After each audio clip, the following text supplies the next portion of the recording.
Hello, and welcome to Stew Videos.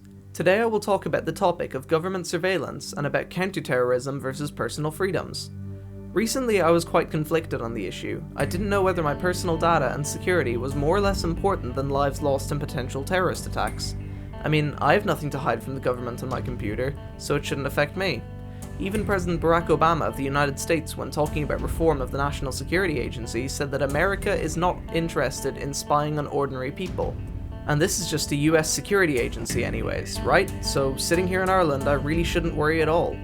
Recently, however, new things have come to light, and I am now 100% against mass surveillance and the Patriot Act. First of all, though it's old news, in one of the sets of documents leaked by Edward Snowden, it was revealed that the NSA have authorization to intercept data in 193 countries, one of which is Ireland.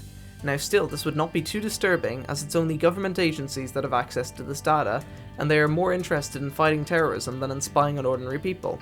This made me feel slightly uneasy, but by and large I was okay with it. But then I saw this article by the Washington Post.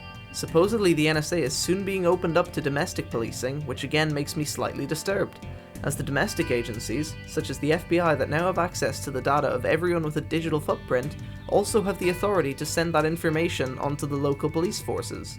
Now, just a few months ago, this story broke. Local police officers are regularly abusing their databases. The Associated Press investigation found that the systems also can be exploited by officers who, motivated by romantic quarrels, personal conflicts, or voyeuristic curiosity, sidestep policies and sometimes the law by snooping. This is incredibly disturbing to me, enough to change my viewpoint entirely. The fact that people's information is so readily available to individuals who can and will abuse it is very unsettling. The NSA feeding into these databases makes it so much worse too, so I just can't support surveillance knowing that these risks are there. Imagine this. What if the government suddenly required all bathrooms and toilet cubicles to have no doors, so people could readily see inside? The case to do this is that some bad things happen in these enclosed spaces, like rape for example. The vast majority of bathrooms won't have rape occurring in them, but few will, and it's important to stop those instances from happening.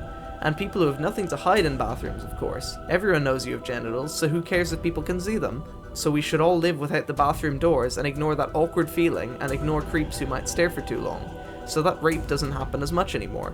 It seems like a disproportionate response to me, and it doesn't really make much sense at all. To conclude, I would say that government surveillance is a recipe for disaster, and that we need these basic civil liberties restored.